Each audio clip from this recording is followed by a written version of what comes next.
하나님 말씀 보겠습니다. 네, 하나님 말씀은 출애굽기 33장 12절입니다.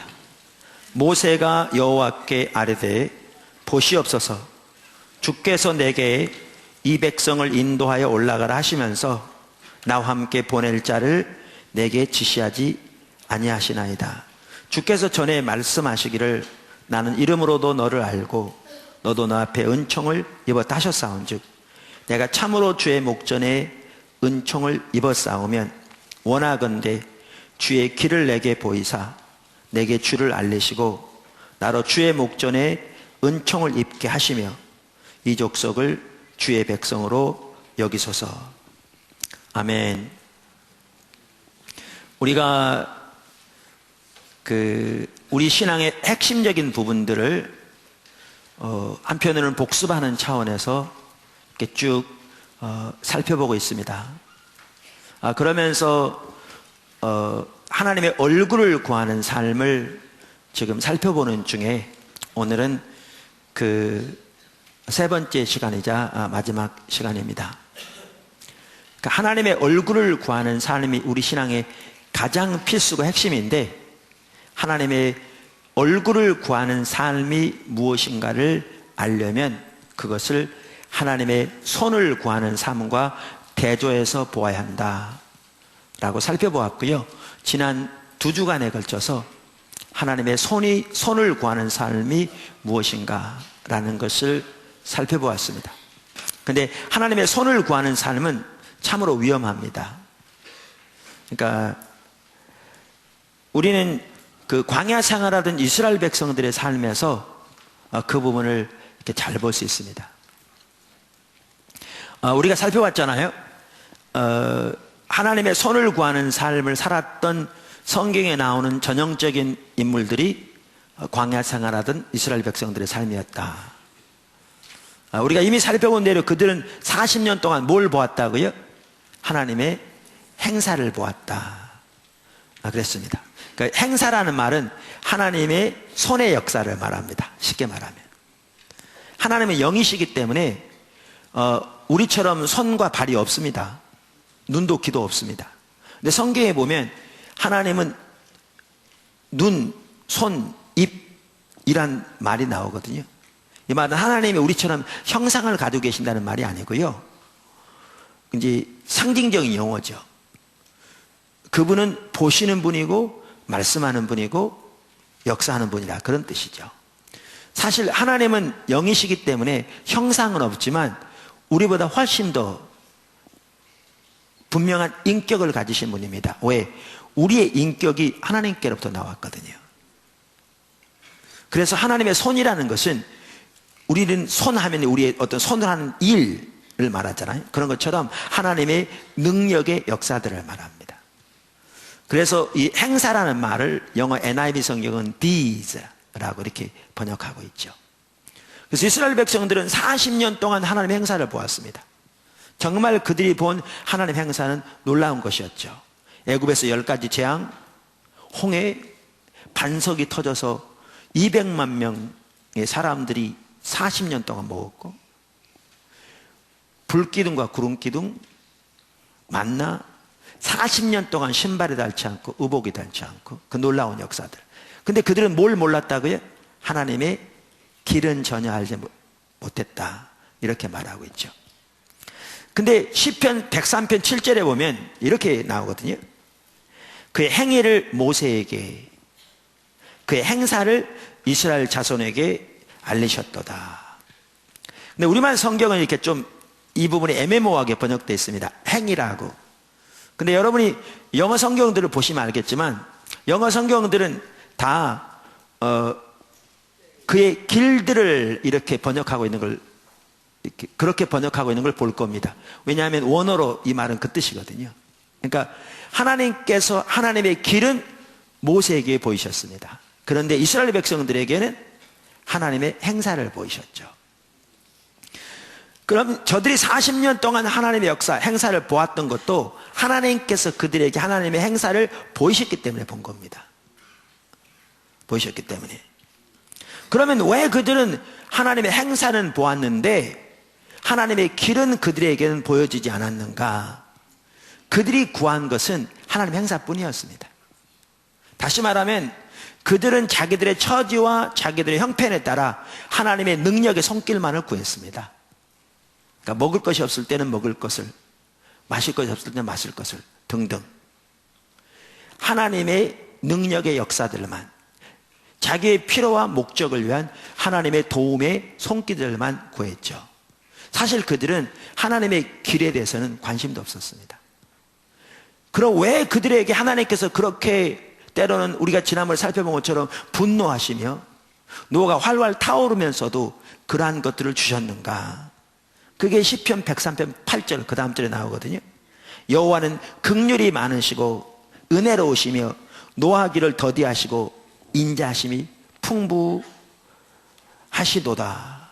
이렇게 그 많은 긍휼과 자비와 은혜로 인하여 저들이 그렇게 하나님의 손만을 구했을 때에도 주셨지만, 문제는 이런 삶은 위험성이 있습니다.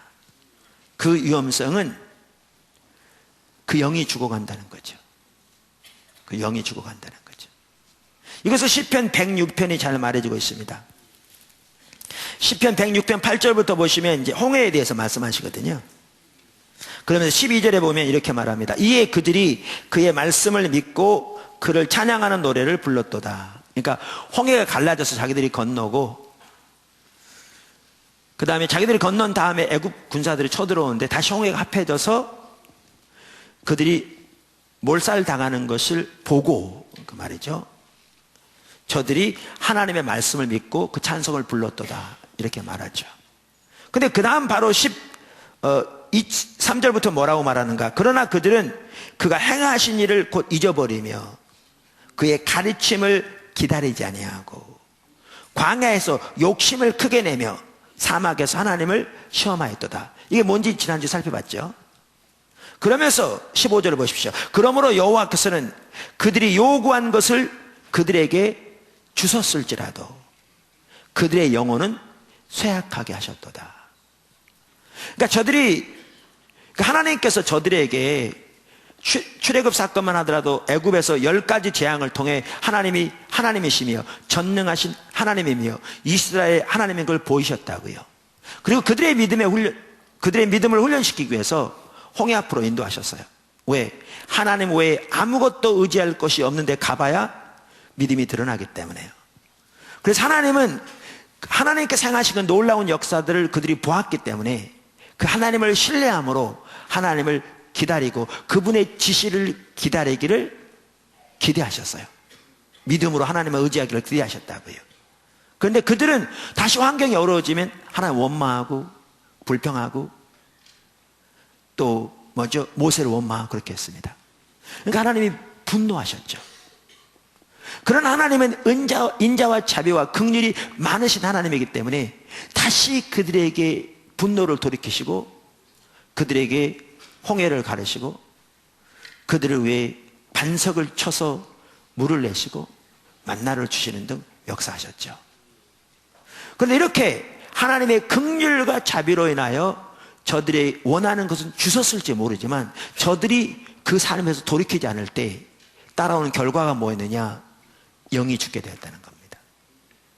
이게 하나님의 손을 구하는 삶의 무서운 점입니다. 무서운 점입니다. 여기 그들의 영혼은 쇠약하게 되었다, 이렇게 되어 있는데요. 이 하게 되다 하는 말은 옛날 성경에는 파리하게 하셨다 이렇게 되어 있거든요. 그러니까 말라가는 걸 말합니다. 점점 약해지는 걸 말하는 거죠. 이렇게 그들이 영이 죽어갔기 때문에 그들은 하나님의 길을 알 수 없었습니다. 그러니까 하나님의 길은 하나님이 보이셔야 알거든요. 근데 우리 생각에 아니 하나님이 안 보이셨기 때문에 저들이 몰랐는데 하나님이 보이지 않아 놓고선 저들이 모른다고 책임을 물으면 어떡하느냐, 이렇게 말할 수 있어요. 그런데 하나님이 아무리 저들에게 보이기 원하셨어도 저들의 영이 죽어가고 있었기 때문에 알 수가 없었습니다. 이게 하나님의 손을 구하는 삶의 무서운 점입니다.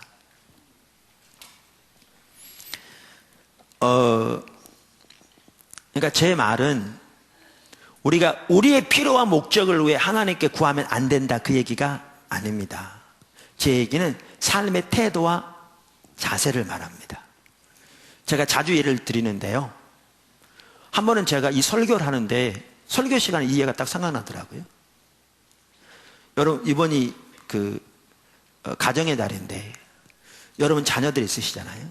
여기 물론 청년들 있습니다만, 근데 여러분의 자녀가 부모인 여러분을 자기의 필요를 채워주는 수단으로만 생각한다고 한번 생각해 보십시오. 자녀는 부모가 자기의 필요를 위해 돈을 주는 분에 불과해. 그러니까 필요가 생길 때마다 옵니다. 돈 줘. 부모니까 당연히 자녀의 필요를 채워주기 원하죠. 그럼 자녀는 필요가 채워지면 이제 목적이 성취됐기 때문에 돌아갑니다. 부모의 의중, 그 마음, 부모와의 친밀한 교제, 관심도 없습니다. 또 필요가 생기면 옵니다. 돈 줘, 이렇게 말합니다. 근데 부모 자식 간의 관계가 그건 아니잖아요. 그러니까 나중에 안 줍니다. 그럼 이 자녀가 이제 때를 씁니다. 아침에 나와서 돈 줘, 돈 줘, 때를 쓰고, 저녁에 나와서 돈 줘, 돈 줘, 때를 쓰고, 어떨 때는 날짜를 정해놓고 이제 때를 씁니다. 열흘은 열흘, 아침 저녁으로 돈 줘, 돈 줘, 돈 줘. 나중에는 이제 안 주면 이제 안 먹습니다. 안 주면 죽겠다고 이제 여름장을 넣습니다. 예. 그래서 이제 부모가 돈을 주면 이제 자기 필요가 채워졌기 때문에 곧바로 가서 자기 마음대로 살아갑니다.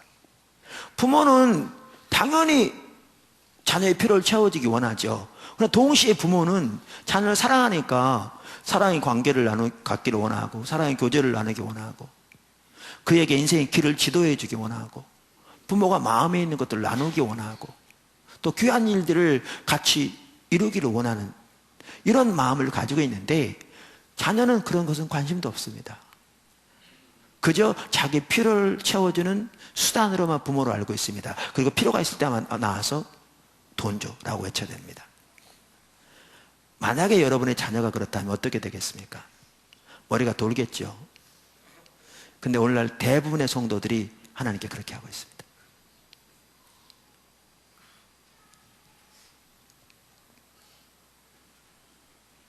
하나님의 의중과 의도는 관심도 없습니다. 하나님과 친밀한 교제에 관심도 없습니다. 하나님의 길을 아는 것 개념조차 없습니다. 그들은 하나님께 나올 때 그저 자기 필요와 자기 목적이 성취되는 것에만 관심이 있습니다. 하나님은 그들에게 자기의 필요를 채워주는 분에 불과합니다. 그리고 그거 채워달라고 하나님께 나와서 구합니다. 주시옵소서, 주시옵소서. 그리고 안 되면 아침으로 주시옵소서, 저녁으로 주시옵소서. 그래도 안 되면 날짜를 작정해 놓고 기도합니다. 20일, 30일. 문제는 주시옵소서, 주시옵소서. 그래도 안 되면 금식합니다. 안 채워주면 죽겠다는 거죠. 이게 하나님의 손을 구하는 삶의 자세입니다. 이게 이스라엘 백성들이 살았던 삶의 태도였습니다. 이 자세로는 하나님과 친밀한 교제가 불가능하다는 겁니다. 하나님은 긍휼과 자비와 은혜가 한이 없으신 분이기 때문에 이런 가운데서도 때로는 응답하십니다. 이스라엘 백성들의 경우에는 40년 동안 응답하셨습니다. 그래서 저들은 40년 동안 하나님의 행사를 보았습니다. 우리가 살펴본 대로. 그럼에도 불구하고 그들은 그러한 삶에서 돌이키지 않을 때 그들이 영이 죽어갔습니다.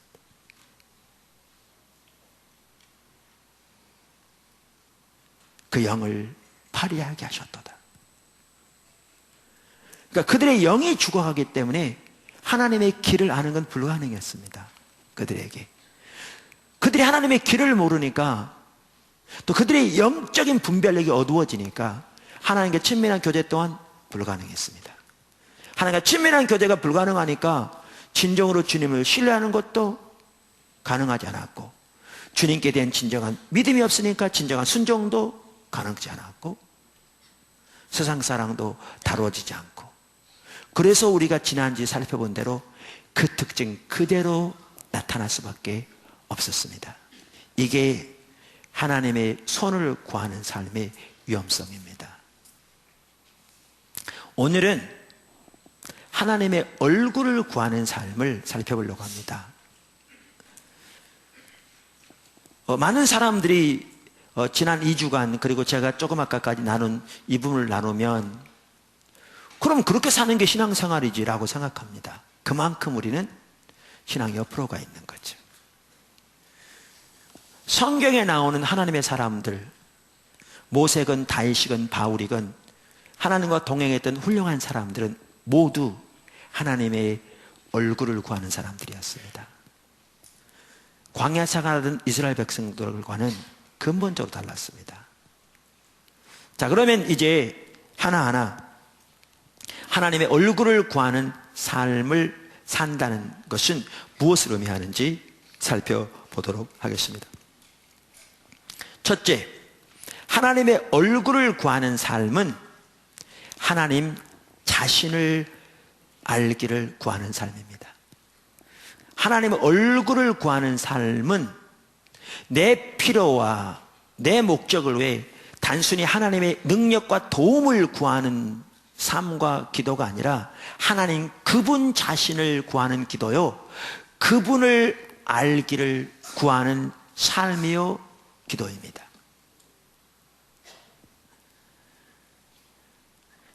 대표적인 한 예가 바울입니다.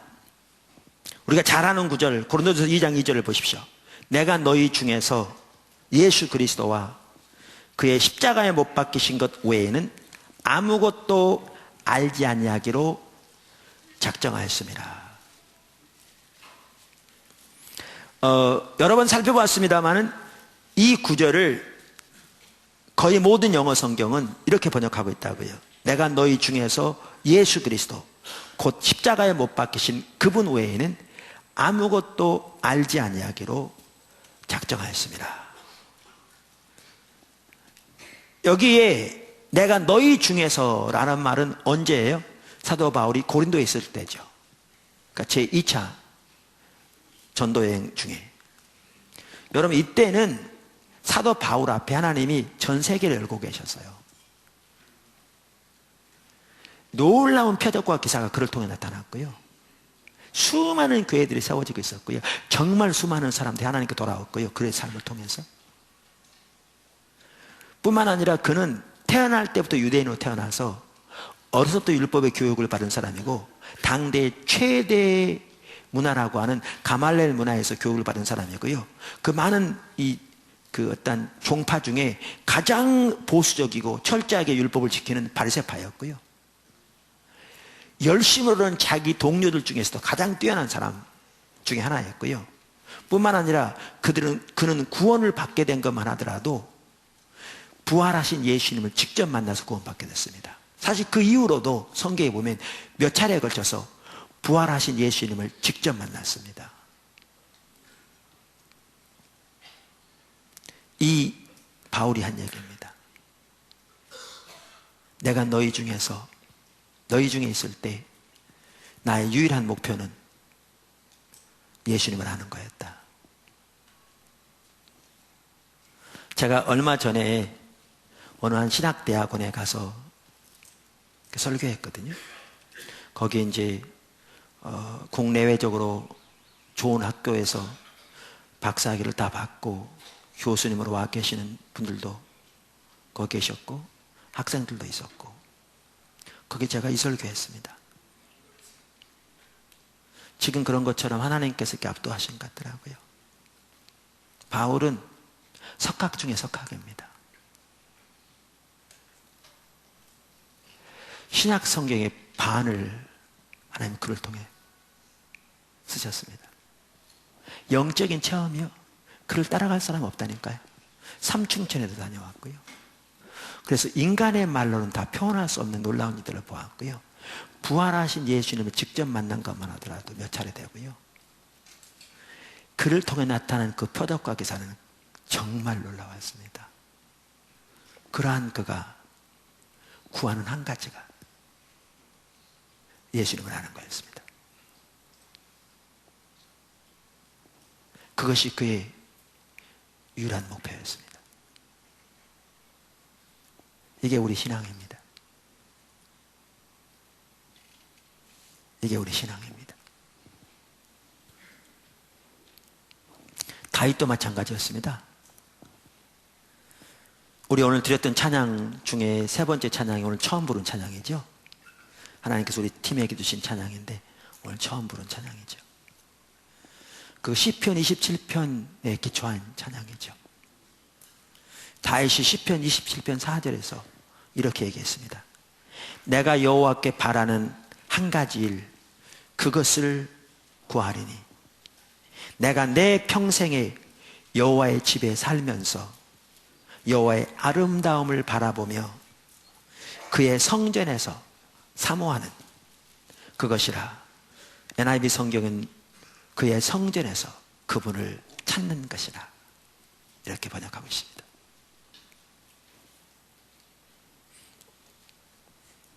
이처럼 하나님의 얼굴을 구하는 삶은 하나님 그분 자신을 구하는 삶입니다. 다시 말하면 하나님 그분 자신을 알기를 간절히 열망하고 추구하는 삶입니다. 그분의 영광을 보기를. 다시 말하면 그분을 아는 것이 인생의 유일한 목표와 목적이 되어지는 그 삶이 하나님의 얼굴을 구하는 삶입니다.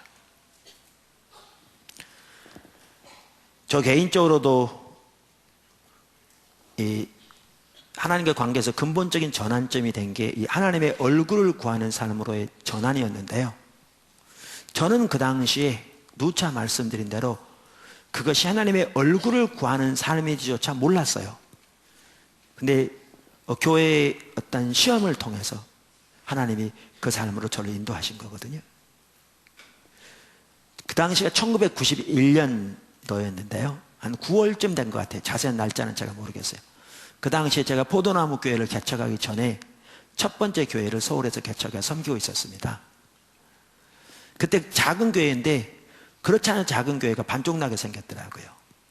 그래서 교회에서 금식하면서 이렇게 기도하고 있었습니다. 저는 지금도 금식 생각만 해도 오금이 저린 사람입니다. 우리 목회자 금식 기도해도요, 저는 대부분 낮에는 금식해도 저녁에는 먹었습니다. 왜냐하면 제가 금식하면서 집회 인도하고 그렇게 할 수가 없어서. 저는 금식을 못하는 사람인데 그때는 워낙 어려우니까 먹을 생각조차가 없는. 그래서 금식하면서 이렇게 교회에서 기도하면서 이렇게 있는데요. 이틀째인지 3일째인지 주님이 또렷이 그러시더라고요. 저는 이게 저의 전환점이었습니다. 뭐라고 그러시냐면 네가 날 사랑하지 않는구나 그러시더라고요. 그 당시 교회를 세우기 위해서 새벽 기도는 말할 것도 없고요. 매일 저녁 특별 기도를 인도하고 있었고요. 우리 팀들이 나가서 노방전도, 전도 편지 만들어 다 보내고, 성경구호 만들어서 전단지 만들어서 집집마다 직접 아파트 단지 다니면서 이렇게 꼽고, 그래서 사람도 오면 가르치고, 제 아내는 토요일 저녁이면 잠을 못 자고 밤새도록 음식 준비해서 그 다음날 성도들 어떻게 먹이려고, 뭐 아이들 그 당시에 뭐 목회한다고 그러니까 그 불이익 당하고 어려움 당하는 일들은 뭐 말할 것도 없고 다 주를 위해서 이렇게 했다고 생각했어요. 근데 주님이 또렷하게 네가 날 사랑하지 않는구나 그러시면서 깨닫게 하신 게 뭐냐면, 우리 주님은 살아계신 인격체시잖아요. 그런데 제가 주님을 전한다고 하면서, 주님을 위해 교회를 세운다고 하면서, 성도들 앞에 주님을 대변한다고 하면서, 정작 내가 전하는 주님 그분 자신을 알고 사랑하는 일에는 완전히 소홀히 한 걸 딱 보시더라고요. 그러면서 네가 날 사랑하지 않는구나 그러시더라고요. 이게 저한테 계시의 순간이었습니다. 이게 전환점이었어요. 이게 딱 보여지니까요, 저 같은 경우 중심에서 회개가 되더라고요. 오 하나님, 제가 하나님을 사랑하지 못했습니다. 막 울고 그러진 않았는데요, 중심에서 회개가 되더라고요. 그리고 딱 그게 보여지니까 저 같은 경우에는 교회를 성장시키려는 모든 노력이 순식간에 되지더라고요. 내가 주님도 알지 못하면서. 그러니까 목회를 소홀히 했다는 게 아니고요, 초점이 교회 성장이 아니라 그때부터 집중적으로 주님 그분 자신을 알기를 구하기 시작했죠. 하나님의 얼굴을 구하는 삶은 하나님 그분 자신을 알기를 구하는 삶입니다. 바울이 그랬고요, 다윗이 그랬고요, 모세가 그랬고요, 성경에 나온 하나님의 사람들이 그랬고요, 부흥의 역사를 읽어보시면 2000년 동안 하나님과 동행했던 하나님의 귀한 사람들은 모두 하나님의 얼굴을 구하는 사람들이었습니다.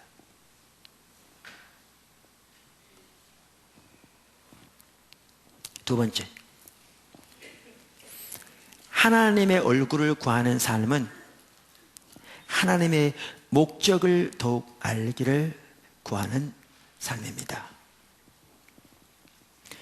주님 그분이 가장 소중하기 때문에 주님 계신 곳을 알아 그 가운데 함께 있길 원해서 주님의 목적과 의중과 의도를 알기를 간절히 열망하고 추구하고 찾는 것이 하나님의 얼굴을 구하는 삶의 한 부분입니다.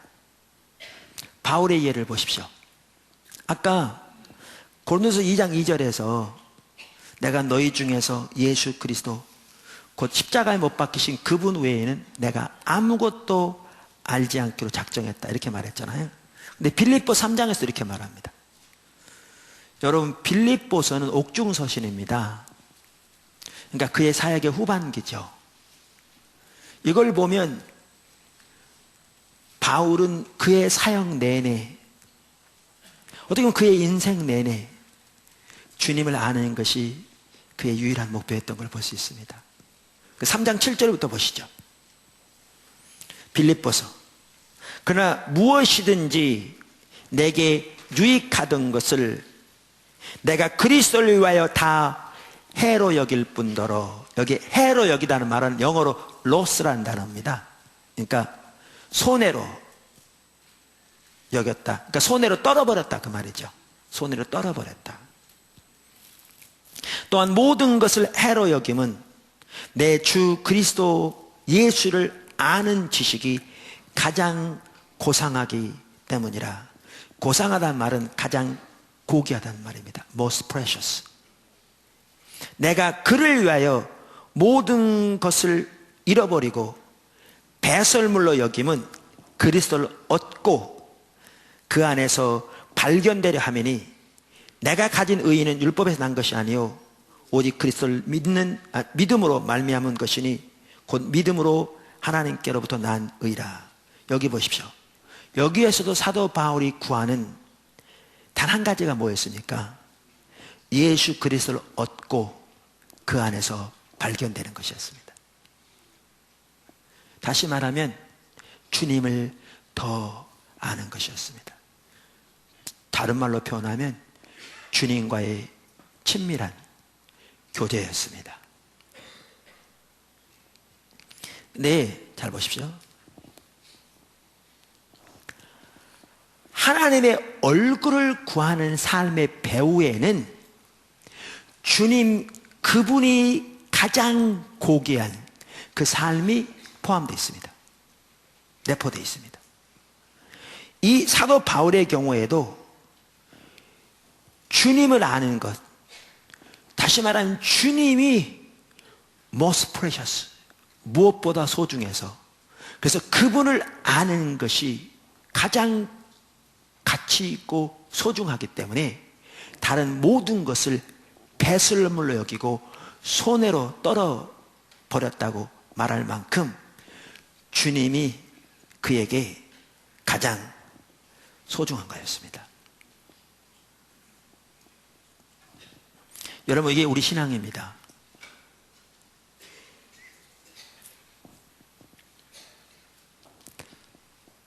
만약에 여러분의 삶 속에서 예수님이 혹은 하나님이 세상에 무엇과도 바꿀 수 없는 가장 소중한 것이 되어 있지 않으면 여러분의 신앙은 철저하게 타락한 것입니다.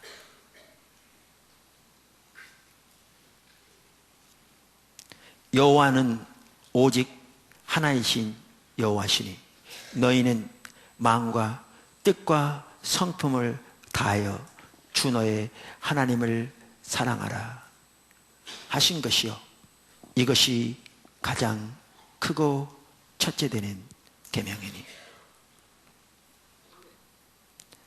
하나님은 오직 한 분 유일하신 근원이요, 더 나아가 우리를 존재를 다해 사랑하시는 사랑의 하나님이시기에 우리의 존재를 다해 그분을 사랑하는 것이 가장 크고 첫째 되는 계명이며 우리의 신앙입니다.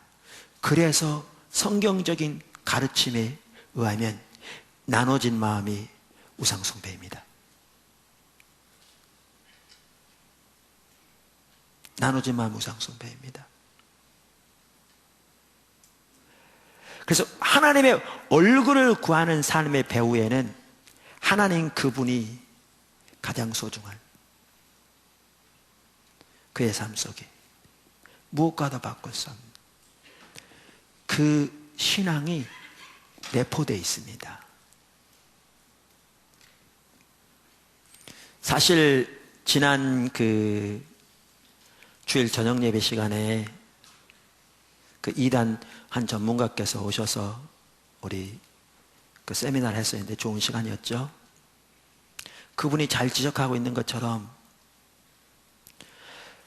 우리 교계에서는 각 교단의 통계를 합해서 오늘날 예수 믿는 사람이 얼마다라고 발표하지만 실제로 국가에서 인구조사하면서 기독교인이라고 표시한 숫자는 훨씬 적다고요. 그보다. 그러니까 그만큼 허수가 많은 거죠. 근데 제 얘기 잘 들어보십시오. 인구조사의 기독교인은요, 예를 들면 엄마가 조사하면서 예수 믿는 사람이면 애들까지 다 기독교인을 표시한 거거든요. 그리고 거기에는 이단까지 다 포함되어 있습니다. 왜냐하면 신천지가 거기 따로 있는 게 아니거든요. 기독교라고 표시하게 돼 있고. 또 안상홍을 하나님을 믿는 하나님의 교회가 따로 있는 게 아니고 기독교라고 표시하기 때문에 그렇게 본다면 우리나라에 있는 기독교인의 수는 기독교 교계에서 가지고 있는 통계보다 훨씬 작을 수 있습니다. 근데 그 숫자 중에서 예수님이 그의 삶 속에 most precious, 가장 소중한 그런 사람이 몇 프로나 있을 거라고 생각하십니까?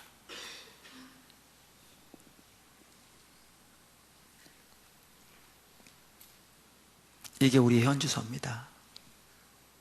그만큼 우리의 신앙은 타락했습니다. 그래서 오늘날의 교회와 성도들의 삶이 이런 상태에 있는 겁니다. 우리는 그렇게 주님을 사랑하지 않으면서도 내 필요와 내 목적을 위해 도와주시옵소서 기도할 수 있습니다.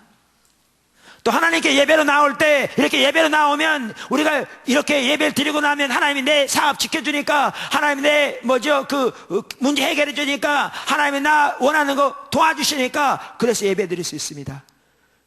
하나님께서 때로는 은혜와 자비가 한이 없어서 그러한 기도도 들어주실 수 있다고요. 이스라엘 백성들의 경우에는 40년 동안 하나님께서 그들의 기도를 들으셨다고요. 그렇게 우리 가운데 혼합주 신앙, 우상숭배, 나눠진 마음이 가득한 그런 상황에서 어떻게 하나님과 친밀한 교제가 이루어지겠습니까? 바울의 삶 속에요, 예수님이 무엇보다 소중한 보화였습니다. 그게 성경입니다. 그래서 예수님께서도 하나님 나라의 비유를 드시면서 마태복음 13장 44절에서 46절에 천국은 마치 밭에 감추인 보화와 같으니 사람이 이를 발견한 후 숨겨두고 기뻐하며 돌아가서 자기의 소유를 다 팔아 그 밭을 샀느니라. 또 천국은 마치 좋은 진주를 구하는 장사와 같으니 극히 값진 진주 하나를 발견하며 가서 자기의 소유를 다 팔아 그 진주를 샀느니라. 이렇게 여기에 진주, 어떤 것으로도 살 수 없는 가장 소중한 값진 보화, 이게 하나님 나라를 의미하고 더 나아가 하나님 예수님을 의미하는데, 그래서 예수님이, 하나님이 가장 값진 진주이기에 주님을 아는 것이 유일한 목표가 되는, 이게 하나님 얼굴을 구하는 삶입니다. 저 개인적으로 하나님께 이 부분을 다루시더라고요. 그러니까 제가 조금 아까 그 일을 얘기했는데요. 그래서 제가 그 이후로 집중적으로 주님을 구하기 시작했거든요. 기도를 통해 성경을 묵상하면서 연구하면서 또 앞서간 믿음의 선배들 책을 보면서 집중적으로 주님을 찾기 시작했어요. 근데 한 6개월쯤 지났는데요. 제가 봉고를 타고 가다가 CBS 라디오를 켰습니다. 왜냐하면 제가 뉴스를 CBS 라디오를 자주 들었거든요. 근데 어떤 분이 5분 설교를 하느라고 성경 구절 읽는데 여호와를 기뻐하라, 그리하면 저가 내 소원을, 마음의 소원을 이루시리라, 이 구절이 있더라고요. 그 말은 그 뜻이잖아요. 여러분이 정말 기대하지 않은 너무나 놀라운 일이 일어나면 발이 땅에 안 닿을 만큼 기쁘잖아요. 근데 그게 기쁨인 것처럼 하나님을 너의 기쁨으로 삼아라, 그분을 기뻐하라, 그 뜻이거든요. 근데 그 구절을 그분이 읽는 순간 하나님이 제 마음속을 비추시는데요, 저 뒤편에, 저는 그렇게 안 생각하고 있었는데 저 뒤편에 투명한 양파 껍질처럼 잘 보이지 않을지 모르지만 저 뒤편에 어떻게 생각하고 있는 내 모습이 보이냐면, 내가 주님을 찾는다고 하는데 이렇게 주님을 찾고 구하면 하나님이 교회를 이상적으로 세워주시겠지라고 생각하고 있는, 다시 말하면 주님을 찾는 것마저도 사역을 위한 수단이 되어 있는 내 모습을 딱 보이시더라고요. 저희 이 차 타고 가는데.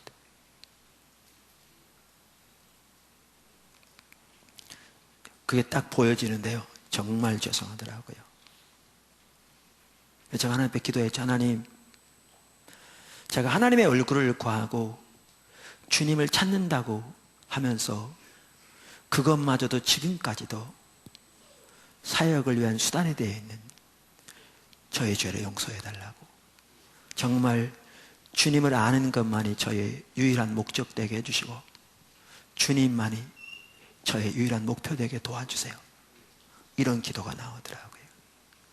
하나님의 얼굴을 구하는 삶의 배후에는 주님 그분이 가장 값진 보화인 가치관이 들어있습니다. 그리고 그게 신앙입니다. 그리고 그러기에 주님을 아는 것이 가장 고귀해서 주님 그분을 알기를, 다른 말로 표현하면 주님을 얻기를 위해, 또 다른 말로 표현하면 그분 안에서 발견되기 위해 주님을 찾고 구하고 달려가는 것이 주님의 얼굴을 구하는 삶입니다. 바울은 이렇게 주님을 알기를 간절히 원했기 때문에 고귀하던 모든 종교적인 배경과 그 열심을 말하거든요. 과거에 소중했던 것들을 배설물로, 똥으로, 쓰레기로 버려버렸다고 말합니다. 이 얘기는 하나님을 아는 것을 방해하는 모든 요소들, 그것이 사람들 앞에서는 소중한 것일지 몰라도 주님을 아는 것을 방해하는, 주님과 경쟁하는 모든 것들을 배설물로 여겼다는 의미죠. 왜? 주님 그분이 가장 소중하기에, 그래서 주님을 아는 것이 가장 값지기에 주님 그분을 알기 위해, 그분을 얻기 위해, 그분 안에 발견되기 위해 그렇게 했다고 말하고 있습니다. 이게 하나님의 얼굴을 구하는 삶인데요, 바울은 여기 한 가지 더 나갑니다. 그게 10절부터 나옵니다. 10절부터. 내가 그리스도와 그 부활의 권능과 그 고난의 참여함을 알고자 하여. NIV 성경이 이걸 이런 식으로 번역했더라고요. 오, 나는 주님을 알기 원한다. 그분의 부활의 권능을 알기 원하고 그분의 고난의 동참함을 알기 원한다. 그의 죽으심을 본받아 어떻게 해서든지 죽은 자 가운데서 부활에 이르려 하노니. 12절 보십시오. 내가 이미 얻었다 함도 아니요 온전히 이루었다 함도 아니라 오직 내가 그리스도 예수께 잡힌 바 된 그것을 잡으려고 달려가노라. 형제들아, 나는 아직 내가 잡은 줄로 여기지 아니하고 오직 한 일, 즉 뒤에 있는 것은 잊어버리고 앞에 있는 것을 잡으려고 표대를 향하여 그래서 예수 안에서 하나님이 위에서 부르신 부름의 상을 위하여 달려가노라. 여기 보시면 사도 바울이 아까 7절부터 보시면 그렇게 주님만을 알기를 추구하여 다른 모든 것을 배설물 여기고 주님을 얻기 위하여, 그 다음에 주님 안에 발견되기 위해 나간다고 그랬는데, 이 구절은 그와는 다른 겁니다. 여기는 뭐라고 했냐면 주 예수께 잡힌 바 된 그것을 향하여 쫓아간다. 그것을 다른 말로 표현해서 위에서 부르신 부름의 상을 위하여 쫓아간다 그랬습니다. 이건 뭘 말하느냐? 하나님 비전을 말합니다. 저는 그렇게 확실하게 믿습니다. 무슨 얘기냐? 우리가 하나님의 얼굴을 집중적으로 구하면 하나님의 비전을 보이십니다. 그러니까 우리가 하나님을 위해서 가지고 있는 비전이 아니고요, 우리가 하나님을 위해서 세운 계획이 아니고 하나님이 그 시대를 향한 하나님의 목적과 의도를 우리에게 보이신 거죠. 하나님의 의도, 하나님의 계획, 하나님의 비전. 바울은 하나님께서 그에게 보이신 그 시대를 향한 하나님의 목적, 이 표대를 향해 달려왔을 뿐만 아니라 그 표대를 향해 지속적으로 달려간다고 말하고 있습니다. 그리고 그 하나님의 뜻이 이루어지도록 그 일에 동참하기 위해, 그러려면 대가가 요구되고 때로는 핍박도 당하고 때로는 사람들로부터 오해도 당하고 많은 헌신도 요구되고 고생도 요구되지만 주님의 고난의 동참함을 알기를 열망한다고 말한 것처럼 그렇게 하나님의 목적과 뜻을 알기를 갈망하면서 그 뜻이 이루어지도록 삶을 드리는 것을 간절히 추구하고 열망하고 사모하고 갈급하고 있는 것을 볼 수 있습니다. 이처럼 하나님의 얼굴을 구하는 삶에는 하나님의 목적을 알아 그 가운데 온 사람으로 동참함으로 하나님과 함께 있기를 간절히 추구하는 삶이 포함됩니다. 포함됩니다.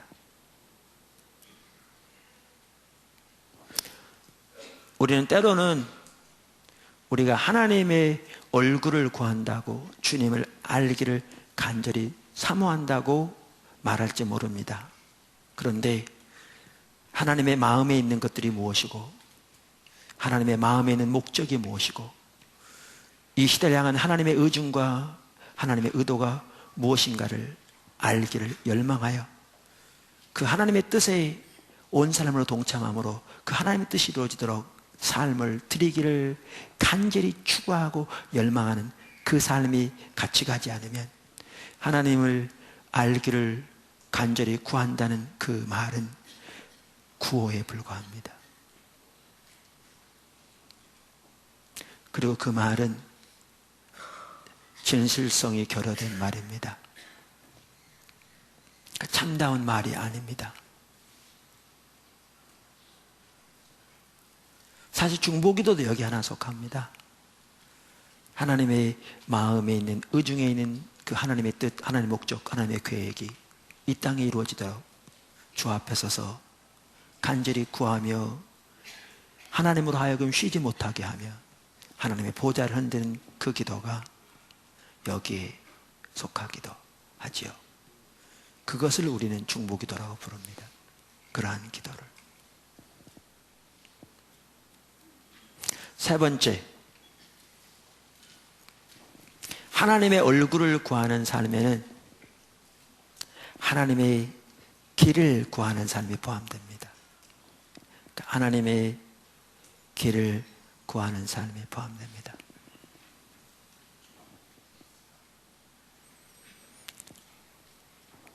그러니까 하나님이 가장 소중하기 때문에 하나님의 길을 따라 행함으로 하나님과 함께 있기를 추구하는 삶, 하나님의 길을 따라 행함으로 하나님을 기쁘시게 하고 하나님이 기뻐하시는 그 자리에 머물기를 원하는 삶, 그것이 하나님의 얼굴을 구하는 삶의 한 부분입니다. 우리는 모세의 삶에서 이 부분을 잘 볼 수 있습니다. 오늘 읽었던 본문 말씀 다시 한번 보십시오. 출애굽기 33장 12절. 모세가 여호와께 아뢰되 보시옵소서, 주께서 내게 이 백성을 인도하여 올라가라 하시면서 나와 함께 보낼 자를 내게 지시하지 아니하시나이다. 주께서 전에 말씀하시기를 나는 이름으로 너를 알고 너는 내 앞에 은총을 입었다 하셨사온즉 내가 참으로 주의 목전에 은총을 입었사오면 원하건대 주의 길을 내게 보이사. 여러분, 우리가 그러니까 처음에도 살펴봤죠? 하나님께서 이스라엘 백성들에게는 행사를 보이셨지만 모세에게는 뭘 보이셨다고요? 하나님의 길을 보이셨다고요. 근데 왜 모세에게 하나님의 길을 보인 줄 아세요? 여기 보시면 모세는 하나님의 길을 구했습니다. 다시 말하면 얼굴을 구했습니다. 이스라엘 백성들에게는 그들은 하나님의 행사를 구했습니다. 어떻게 보면 하나님의 행사만을 구했습니다. 그러니까 그들에게는 하나님의 행사가 주어졌을지 몰라도 하나님의 길은 보여지지 않았죠. 모세는 하나님의 길을 구했습니다. 주의 길을 내게 보이사. 내게 주를 알리시고, 그러니까 주를 알게 하시고, 그러니까 하나님을 아는, 하나님의 얼굴을 구하는 삶의 한 부분이 주의 길을 구하는 거죠. 왜? 주의 길을 따라 행해야 주님을 알 수 있으니까요. 그리고 주님과 함께 있을 수 있으니까요. 또한 저는 여기에 주의 길에는 주의 목적도 포함된다고 믿는데 주의 목적 가운데 동참해야 그걸 통해 주님을 알 수 있으니까요. 주의 길을 내게 보이사 내게 주를 알리시고 나로 주의 목전에 은총을 입게 하시며 이 족속을 주의 백성으로 여기소서. 근데요, 우리가 이 구절의 의미를 보다 더 잘 이해하려면 그 당시 상황을 이해해야 합니다. 그러니까 출애굽기 32장에 뭐 어떤 일이 있습니까?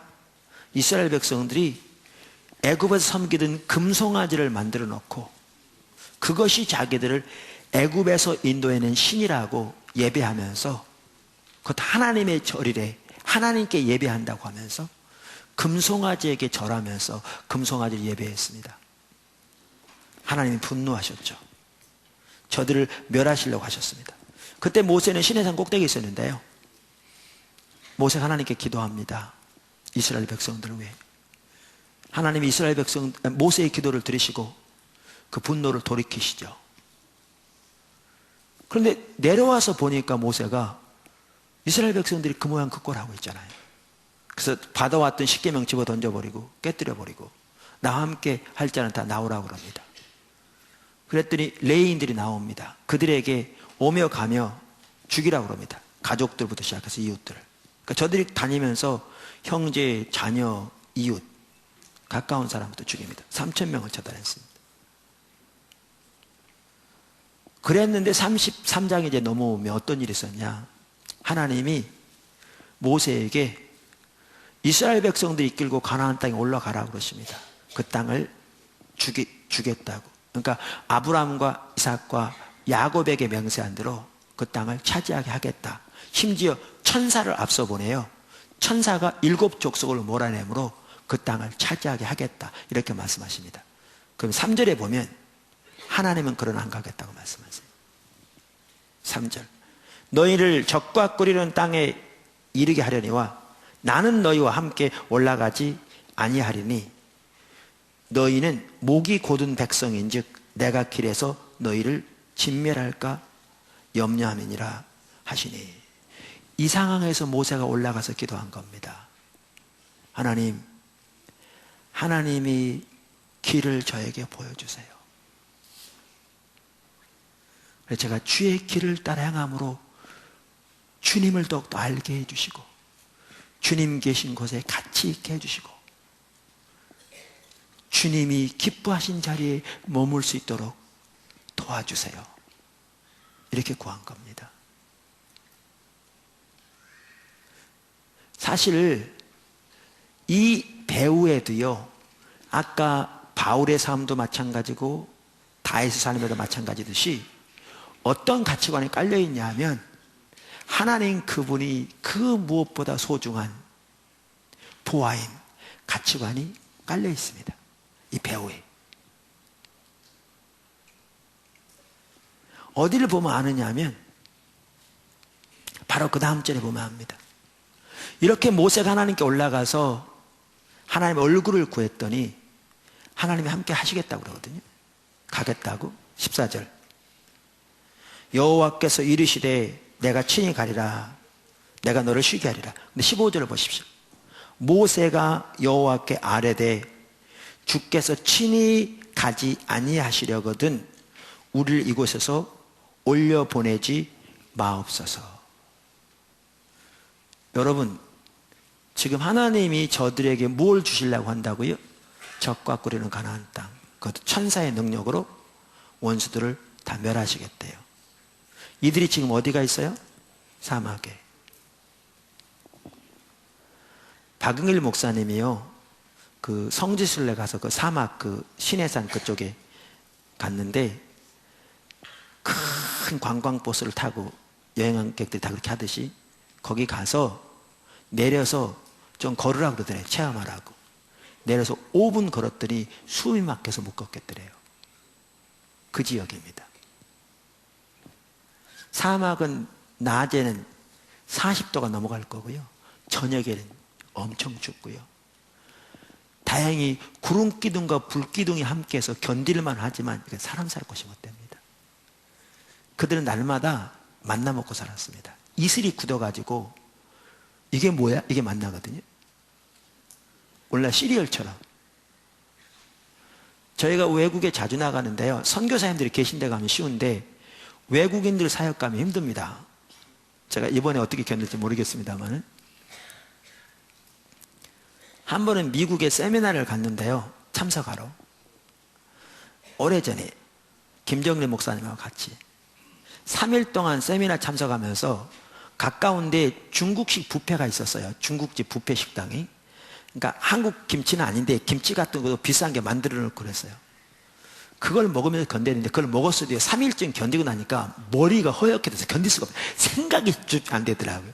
그래서 그 세미나를 마치고 다른 세미나가 있어 가야 되는데 하루는 빼먹고요. 그 동네에 어떻게 알아가지고 그 지역에는 한인 목사님한테 연락해가지고 어떻게 한번 그 세미나에서 만났어요. 그래가지고 우리 좀 도와달라고 그래가지고요, 셋이서 한국 식당 찾아가가지고 김치찌개부터 먹었어요. 그러기 전까지 이게 생각이 안 들어.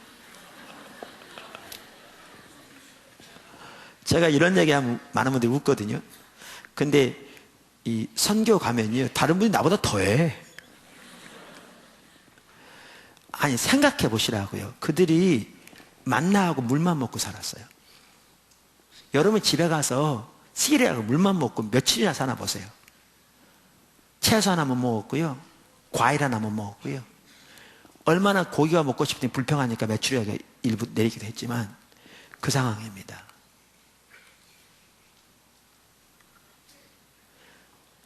하나님이 적과 꿀이 흐르는 땅을 주시겠다고 하시는데 나중에 정탐꾼이 온 걸 보면 거기에 뭐죠? 포도 한 송이를 장정 2명이 메고 오는 땅입니다.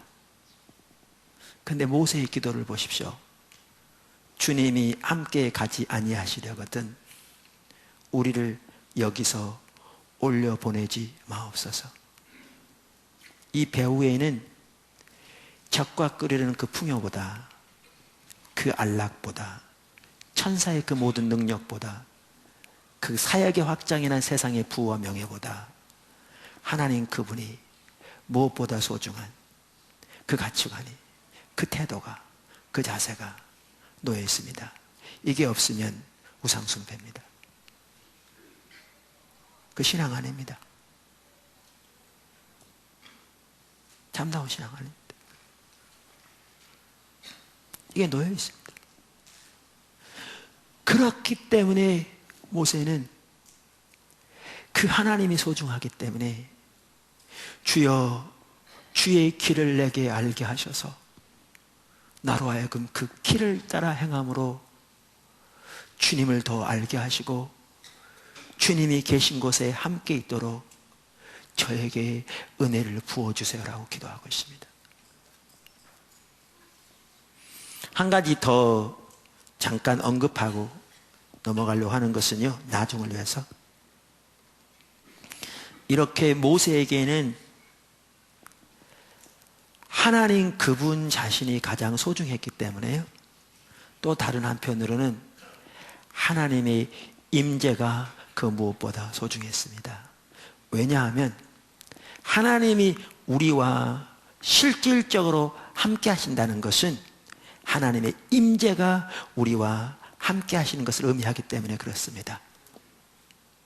그러니까 아까 출애굽기 33장 3절에 보면 너희를 적과 꿀이 흐르는 땅에 이르게 하려니와 나는 너희와 함께 올라가지 아니하리라 그러셨거든요. 근데 14절에서 모세가 이제 하나님의 얼굴을 구하여 서니까 뭐라고 그러시냐면 내가 친히 가리라 그러셨어요. 그랬더니 15절에 모세가 주께서 친히 가지 아니하시려거든 우리 이곳에 올려버리지 마옵소서. 그러면서 16절에 보면 나와 주의 백성이 주의 목전에 은총을 입은 줄을 무엇으로 알리까? 주께서 우리와 함께 행하심으로 나와 주의 백성을 천하 만민 중에 구별하심이 아니니까. 여기 보면 그랬어요. 내가 안 가겠다. 내가 친히 가겠다. 주께서 친히 안 가시려거든. 그러니까 주께서 우리와 함께 하지 않으면, 이렇게 말함으로써 주님이 우리와 함께 한다는 말과 주님이 친히 함께 한다는 말이 이렇게 같은 의미로 쓰여지고 있어요. 상호 교환적으로. 그럼 여러분 그럴 수 있어요. 그 똑같은 말을 뭐 그렇게 복잡하게 설명하냐, 같은 말이지 않냐 그럴 텐데, 우리말에 이렇게 번역돼서 그렇죠. 원래 이 말은 그게 아니에요. 이 단어는 내 얼굴이 너희 앞서 행하리라 그 말인데, 그 뜻은 하나님의 임재를 가리켜요. 그래서 제가 찾아본 영어 성경은요, 그러니까 제가 영어 성경 모든 걸 다 안 찾아봤어요. 그러니까 모르는데 제 컴퓨터 프로그램에 있는 중요한 10개 이상의 영어 성경을 다 찾아봐도 모두가 다 내가 친히 함께 하리라 이 구절을 뭐라고 번역하냐 하면 내 임재가 너희와 함께 하리라 이렇게 번역하고 있어요. 이건 무슨 말이냐면 주님이 우리와 함께 하신다는 말은 다른 말로 하면 주님의 임재가 실질적으로 우리와 함께 하신다는 뜻이에요. 모세는 그분 자신이 그 무엇보다 소중했기 때문에 하나님 그분의 임재가 그들과 함께하는 것이 그 무엇보다 소중했어요. 이게 하나님의 얼굴을 구하는 삶의 배후에 있는 가치관입니다. 이게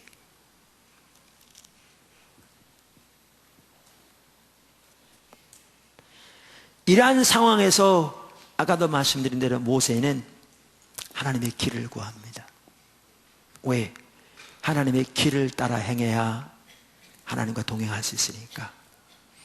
하나님의 길을 따라 행해야 하나님을 알 수 있으니까. 그리고 하나님의 길을 따라 행해야 하나님이 기뻐하시는 자리에 머물 수 있기 때문에요. 이것이 하나님의 얼굴을 구하는 삶입니다. 사실 보십시오. 이러한 다윗이나 모세나 바울이 살았던 삶과 광야 생활하던 이스라엘 백성들이 살았던 삶이 얼마나 다른가를 보십시오. 이제 여러분은 그들의 삶이 얼마나 잘못된가를 보실 겁니다.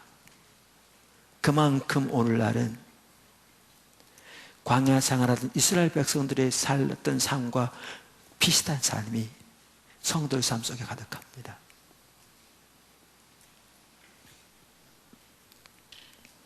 마지막으로 그러면 제가 앞으로 4가지를 살펴볼 텐데 간단히 살펴볼 겁니다. 구체적으로 하나님의 얼굴을 구하는 방법. 그러면 하나님의 얼굴을 어떻게 구할 것인가? 하나님의 얼굴을 구하는 방법은 무엇인가? 그 구체적인 방법 4가지를 살펴볼 겁니다. 많겠죠. 그 중에 제가 보기에 중요한 핵심적인 4가지를 살펴보려고 합니다. 첫째는 예배와 중보기도입니다. 예배와 중보기도. 제가 레리 크랩 박사 얘기했죠. 하나님과 친밀한 교제를 발견하고 난 다음에 파파 기도라는 책을 쓴. 그러면서 잘못된 기도, 나 중심의 잘못된 기도, 이 기도로는 하나님과 친밀한 교제가 불가능하다. 그러니까 제가 말한 하나님의 손을 구하는 기도 혹은 삶과 정확하게 똑같은 것이다, 이렇게 말씀드렸죠. 그리고 그분이 그러면 하나님과의 친밀한 교제를 가져오는 참다운 기도는 뭐냐? 그거를 관계형 기도라고 말하면서 그분도 제일 먼저 뭐부터 시작하느냐? 예배로부터 시작한다, 이렇게 말합니다. 예배로부터. 그러니까 하나님이 하나님 되심을 인하여, 하나님이 우리의 아버지 되심을 인하여 우리에게 행하신 하나님의 그 놀라운 사랑과 창조, 구원부터 시작해서 그 은혜를 인하여 하나님 그분을 예배하고 경배하는 그 하나님의 얼굴을 구하는 예배가 하나님 얼굴을 구하는 삶의 한 중요한 부분입니다. 그래서 다윗의 경우도 그랬습니다. 시편 27편 4절 아까 읽었는데 제가 다시 읽겠습니다.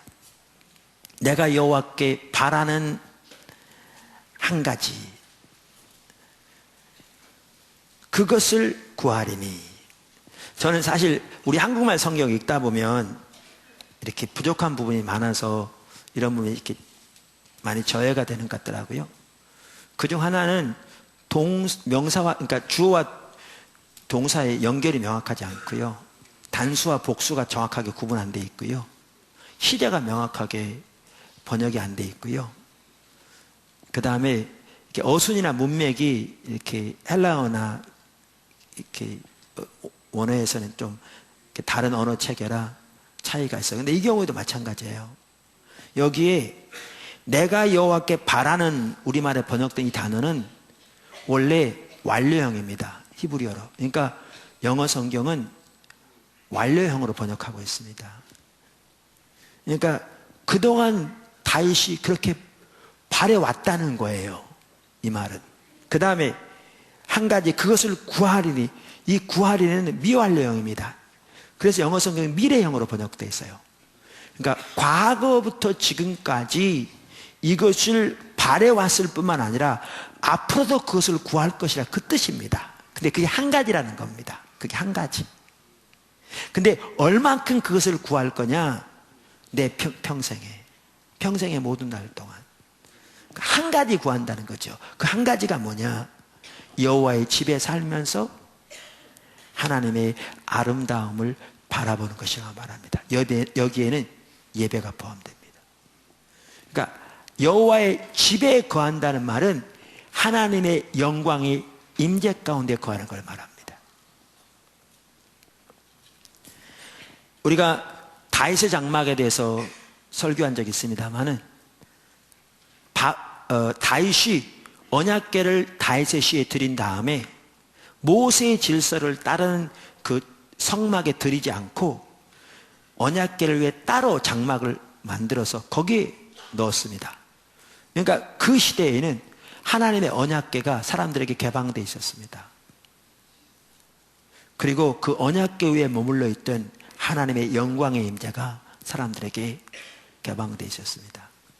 그래서 시편 26편 8절에서 다윗은 이렇게 말하고 있죠. 여호와여, 내가 주께서 계신 집과 주의 영광이 머무는 곳을 사랑하오니. 이게 영어로 패럴렐리즘, 평행법이라고 그러는데요. 히브리 문학에서 평행법은 똑같은 의미를 가진 이 다른 표현을 씀으로써 강조하는 겁니다. 이 둘이 같은 말입니다. 그러니까 여기에 여호와의 계신 집이라는 것은 여호와의 영광이 머무는 것을 말합니다. 그러니까 그 장막에 하나님의 영광의 임재가 머물러 있었습니다. 거기에 다윗은 노래하는 제사장들을 세워서 차세를 따라 하루에 24시간 1년 365일 그 영광의 보좌 앞에서, 임재 앞에서, 임재 안에서 하나님의 아름다움을 바라보며 그분을 찬양하며 그분을 경배하며 그분을 예배하는 예배를 드리게 했습니다. 근데 다윗도 종종 들어가서 그렇게 했던 걸 볼 수 있습니다. 하나님의 얼굴을 구하는 삶의 한 핵심이 뭐냐? 하나님의 얼굴을 구하는 예배입니다. 하나님의 얼굴을 구하는 예배. 이 부분은 예배 해보기도 살펴봤습니다. 여러분 최근에 오신 분들 중에서 잘 모르신 분들은 우리가 여러분 도와드리려고 CD까지 만들어 놨습니다. 무료입니다. 요청하시면 드릴 겁니다. 나가시다가 부목사님들에게나 안내위원에게 요청하십시오. 그러면 설교가 7편, 8편 거기 요약되어 있는데 어떻게 하나님의 얼굴을 구하여 예배로 나갈 것인가 알 겁니다. 중보기도도 여기에 속합니다. 왜? 하나님의 얼굴을 구하여 나가 그분의 의중에 있는 것을 가지고 그 뜻이 이루어지도록 주 앞에 구하는 기도이기 때문에 하나님의 얼굴을 구하는 핵심적인 방편이죠. 그래서 우리가 구체적으로 하나님의 얼굴을 구하는 방법 중에 중요한 하나는 예배와 중보기도입니다. 사실 하나님의 얼굴을 구하는 예배와 중보기도는 그렇게 핵심적인 하나님의 얼굴을 구하는 방편이기에 하나님께서 자신의 목적과 뜻을 우리에게 가장 잘 보이시는 통로 중에 하나가 바로 그 부분입니다. 저 개인적으로 지금까지 오도록 하나님께서 하나님의 목적, 의도, 계획들을 알리신 주된 통로들 중에 중요한 것들이 그중 하나가 예배고요. 그중 하나가 중보기도였습니다. 두 번째, 묵상입니다. 하나님과 하나님의 목적과 하나님의 길을 알기 위해 하나님의 말씀인 성경을 묵상하는 것보다 더 중요한 일은 없을 것입니다. 근데 여기에 기억하실 것은 단순히 성경만 많이 읽고 성경만 많이 암송한다고 되는 것은 아닙니다. 대표적인 예가 바리새인들입니다. 바리새인 중에 일부는 모세 오경을 암송했지만 그들은 하나님을 전혀 알지 못했고 하나님의 목적과 길을 전혀 알지 못했습니다. 여기서 중요한 게 뭐냐? 시편 119편 기자의 자세입니다. 사실 시편 119편은 전체가 성경에 관한 시편입니다. 그런데 여러분 그 시편 119편을 읽어보시면 그 기자는 단순히 성경적인 지식을 위해서 율법을 묵상한 게 아니고요, 하나님을 간절히 찾고 있고 하나님의 목적을 알기를 구하고 있고 하나님의 길을 알기를 구하고 있습니다. 그래서 하나님께서 마음눈을 밝히셔서 그러한 것들을 알게 해달라고 열망할 뿐만 아니라 그것을 깨달은 대로 거기에 순종하고 그 가운데 함께함으로 하나님과 함께 있기를 위해서 추구하고 그것을 자기의 기쁨이라고 표현하고 있습니다. 시편 119편은 제일 긴 성경 장입니다. 제가 다 읽을 수는 없고요, 그 중에 몇 절만 읽어보겠습니다. 2절, 여호와의 증거를 지키고 전심으로 여호와를 구하는 자는 복이 있도다.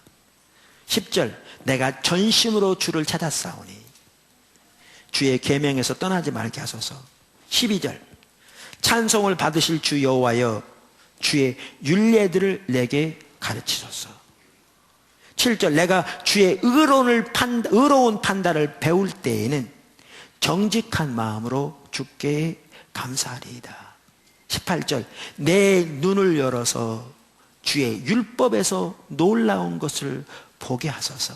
27절, 나에게 주의 법도들의 길을 깨닫게 하여 주소서.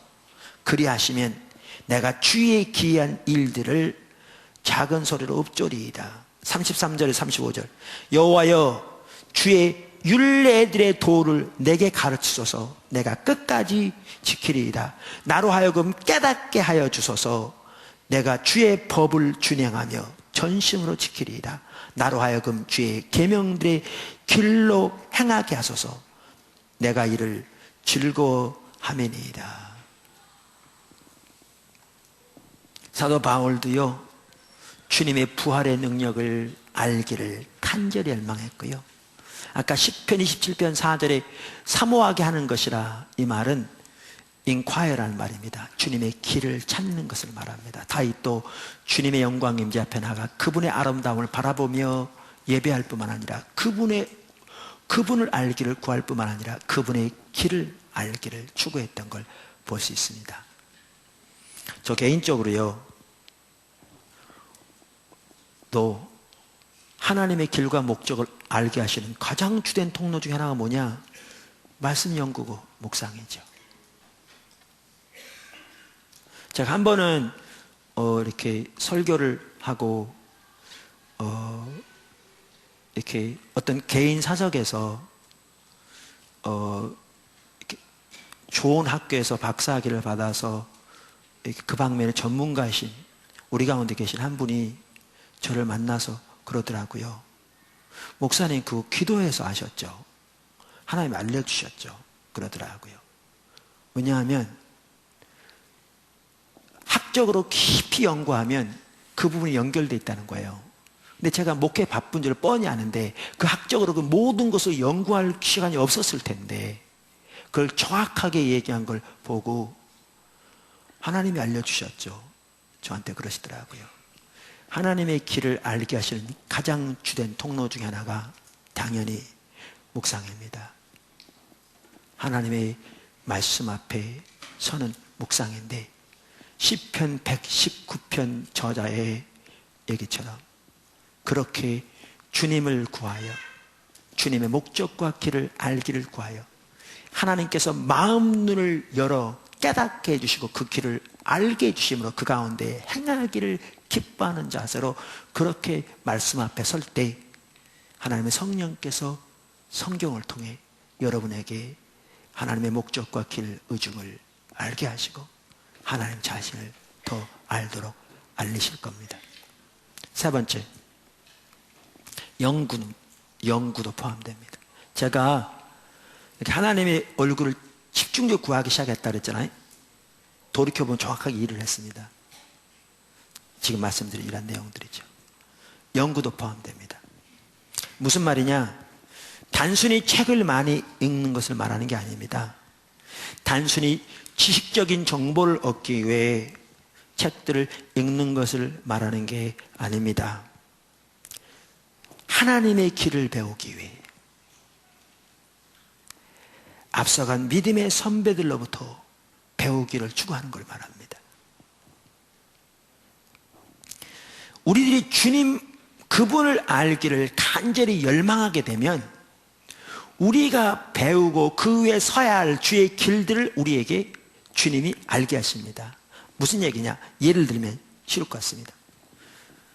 과거에 집중적으로 이렇게 주님을 구하고 찾고 그러는데 한 번은 성경을 통해서 그리고 제 마음속에 어떤 부분이 자꾸 와닿느냐 하면 갈라디아 2장 20절이죠. 그러니까 사도 바울이 이렇게 말했잖아요. 나는 그리스도와 함께 십자가에 못 박혀 죽었나니 그런즉 이전에 내가 산 것이 아니요 내 안에 그리스도가 사신 것이라. 이제 내가 육체 가운데 사는 것은 나를 사랑하사 나를 위하여 자기 몸을 버리신 하나님의 아들을 믿는 믿음 안에서 사는 것이라. 다시 말하면 예수님이 우리 안에서 통치하시며 내주하시고 인도하시는, 그래서 우리가 그분의 통치 아래서 그분이 우리를 통해서 그분의 일을 이루시는 그 삶을 사는 게 믿음으로 가능하다는 거예요. 성경이 명백해요.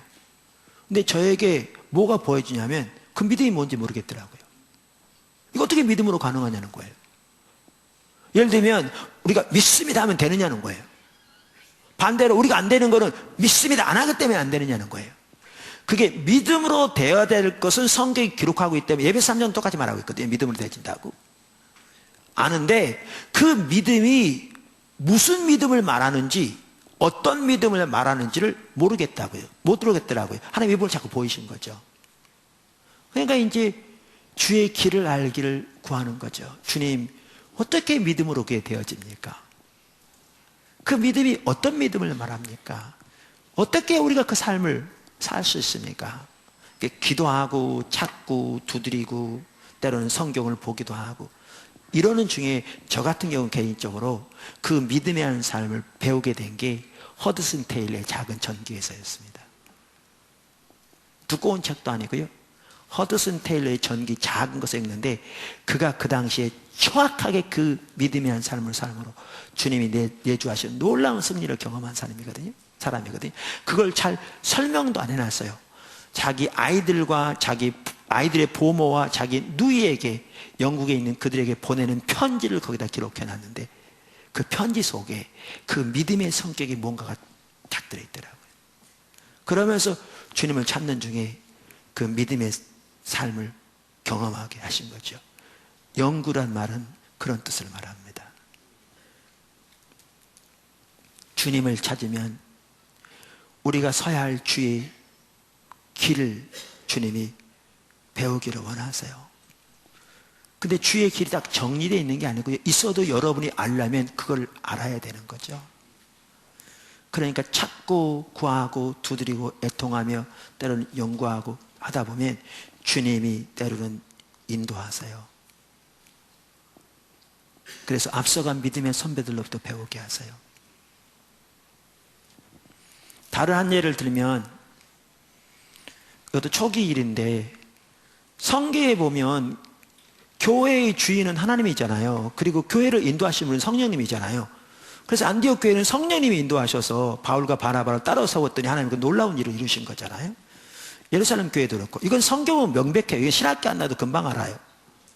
그래서 교회 안에 하나님이 앞서가시면 하나님 뜻을 보이시면 그것을 알고 분별할 수 있는 체제가 돼 있어야 돼요.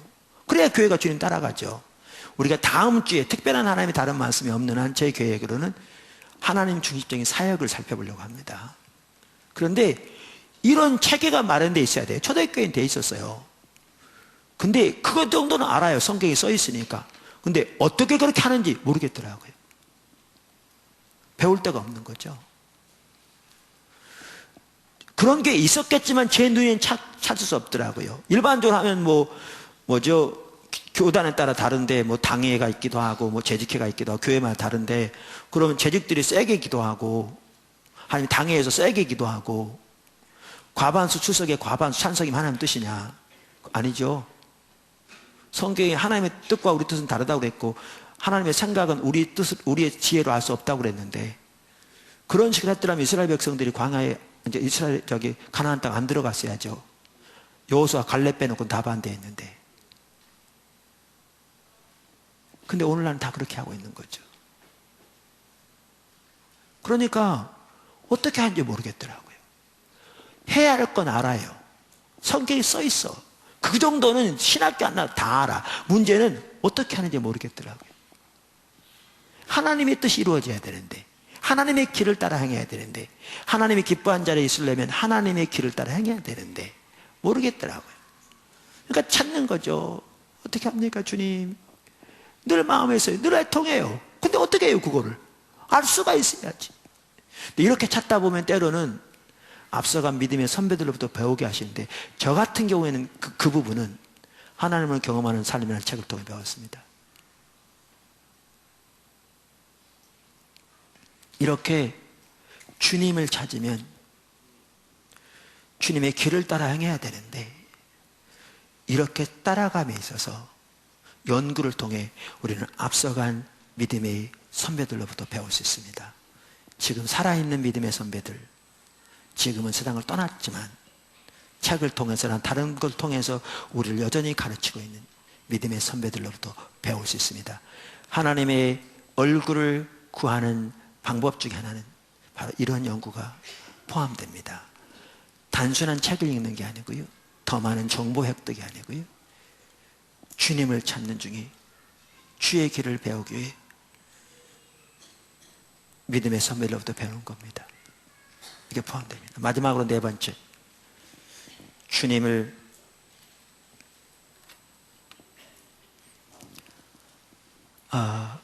얼굴을 구하는 방법 네 번째, 순종입니다.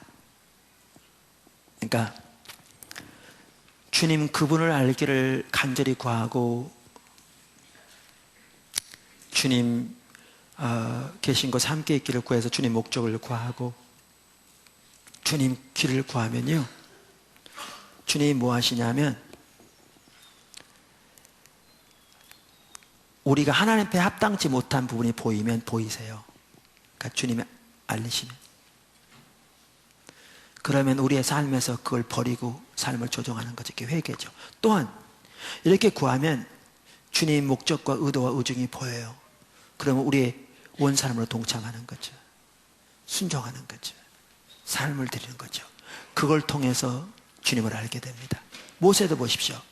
내가 여호와께 은총을 입어 싸우면 주의 길을 내게 보이사 내게 주를 알리시고, 이 말은 주의 길을 따라 행함으로 주님을 알게 해달라는 것이고, 다른 말로 하면 주의 목적을 보이사 내가 그 가운데 같이 행함으로 그걸 통해 주님을 알게 해달라는 말입니다. 순종을 통해서 배우게 됩니다.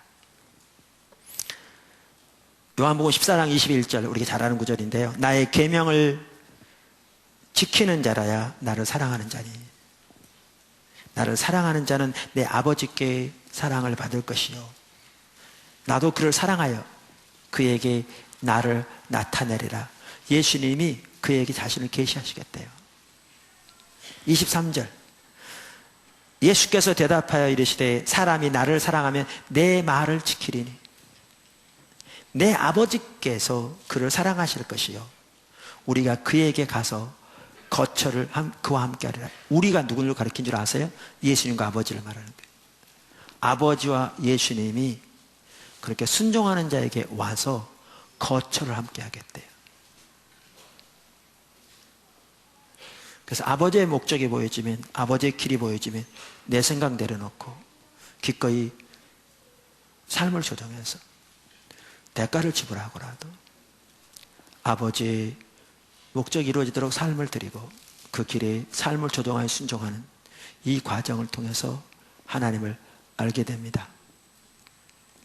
제가 이런 얘기를 나누면 어떤 성도들은 부담스러워할 수 있는데요, 우리가 하나님을 사랑하는 사람들은, 정말 주님의 사랑을 아는 사람들은 하나님의 뜻만 이루어져 있다면 자기의 모든 것을 하나님 앞에 드려서 산재물처럼 주님께 삶이 드려진다 할지라도 그것을 기쁨으로 여기죠. 그걸 열망으로 여기고요, 그걸 특권으로 여기죠. 우리가 이런 하나님의 뜻을 듣고 부담스러워 한다는 것은 그만큼 우리의 신앙이 타락되어 있는 거죠. 예레미야서에 보면 신앙이 타락할수록 하나님의 백성들은 하나님 중심적인 메시지를 부담스러워합니다.